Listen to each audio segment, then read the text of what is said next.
Dieu, mon Dieu, je te cherche pour m'abandonner à toi. Chers frères et sœurs en Christ,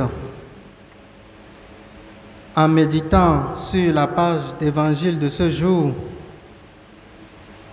je découvre que le malade souffrait de 2 maux. Il n'est pas que sourd, mais il est aussi muet. Deuxième découverte, toujours liée à la page d'évangile de ce jour, c'est que ceux qui l'emmenaient vers Jésus ne demandent pas à Jésus de le guérir. Ils lui demandent simplement de lui poser les mains.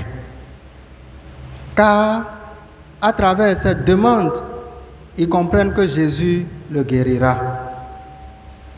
Jésus répond à leur demande en éloignant le malade de son environnement, signe de sa sortie de son état de malade.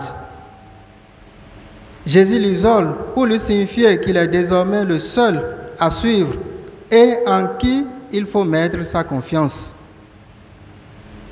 La maladie l'éloigne de ses activités ordinaires.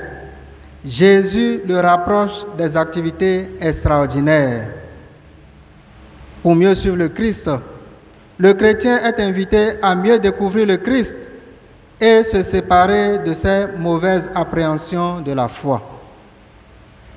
Jésus touche sa langue pour l'envoyer en mission, proclamer la bonne nouvelle du royaume.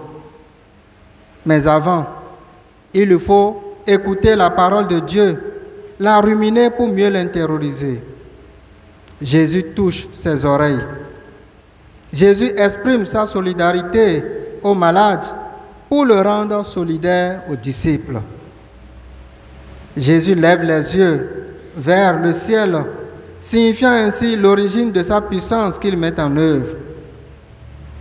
Le soupir qui prolonge son regard suggère l'action du souffle de Dieu qui restaure notre pauvre humanité dans sa capacité relationnelle. Ces différents gestes ont chacun un sens et Jésus les accompagne par un mot, Ephphatha, c'est-à-dire ouvre-toi. Ouvre-toi aux merveilles de Dieu, ouvre-toi à sa parole, ouvre-toi à Dieu qui vient à ta rencontre, ouvre-toi et laisse Dieu t'habiter. Demandons à Dieu, au cours de cette célébration eucharistique, de nous aider à mieux nous ouvrir à sa volonté. Nul ne peut être disciple sans accueillir auparavant cette transformation intérieure radicale. Demandons à Dieu de nous aider à nous laisser transformer par sa parole et que son amour soit sur nous maintenant et dans les siècles des siècles.